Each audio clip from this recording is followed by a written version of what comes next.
Acts chapter 23, verse 1. And Paul, earnestly beholding the council, said, Men and brethren, I have lived in all good conscience before God until this day. And the high priest Ananias commanded them that stood by him to smite him on the mouth. Then said Paul unto him, God shall smite thee, thou whited wall.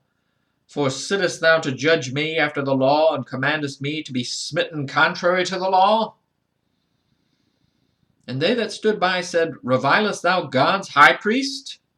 Then said Paul, I wist not, brethren, that he was the high priest, for it is written, Thou shalt not speak evil of the ruler of thy people. But when Paul perceived that the one part were Sadducees and the other Pharisees, he cried out in the council, Men and brethren, I am a Pharisee, the son of a Pharisee, of the hope and resurrection of the dead. I am called in question. And when he had so said, there arose a dissension between the Pharisees and the Sadducees, and the multitude was divided. For the Sadducees say that there is no resurrection, neither angel nor spirit, but the Pharisees confess both.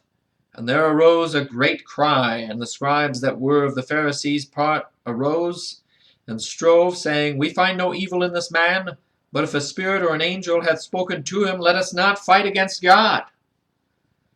And when there arose a great dissension, the chief captain, fearing lest Paul should have been pulled in pieces of them, commanded the soldiers to go down and to take him by force from among them, and to bring him into the castle.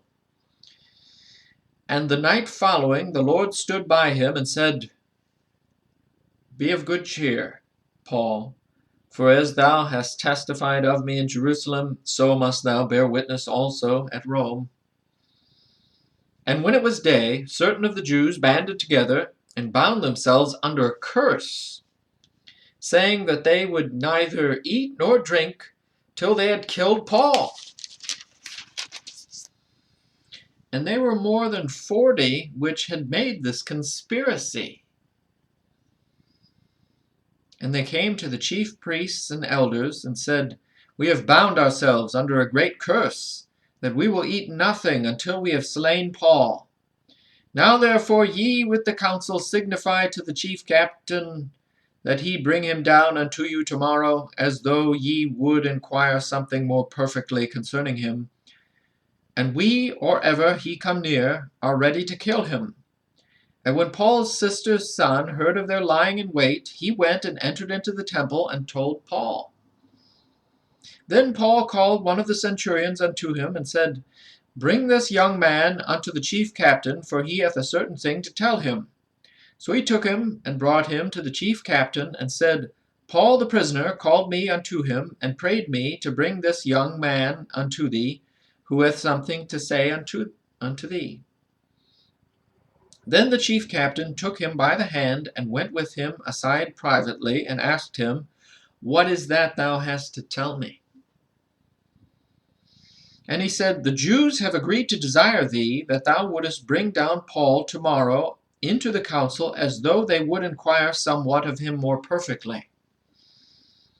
But do not thou yield unto them, for there lie in wait for him of them more than 40 men, which have bound themselves with an oath, that they will neither eat nor drink till they have killed him. And now are they ready, looking for a promise from thee. So the chief captain then let the young man depart, and charged him, See thou tell no man that thou hast showed these things to me. And he called unto him 2 centurions, saying, Make ready 200 soldiers to go to Caesarea, and horsemen 70, and spearmen 200, at the 3rd hour of the night. And provide them beasts, that they may set Paul on, and bring him safe unto Felix the governor.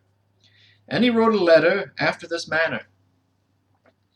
Claudius Lysias, unto the most excellent governor Felix, sendeth greeting. This man was taken of the Jews, and should have been killed of them.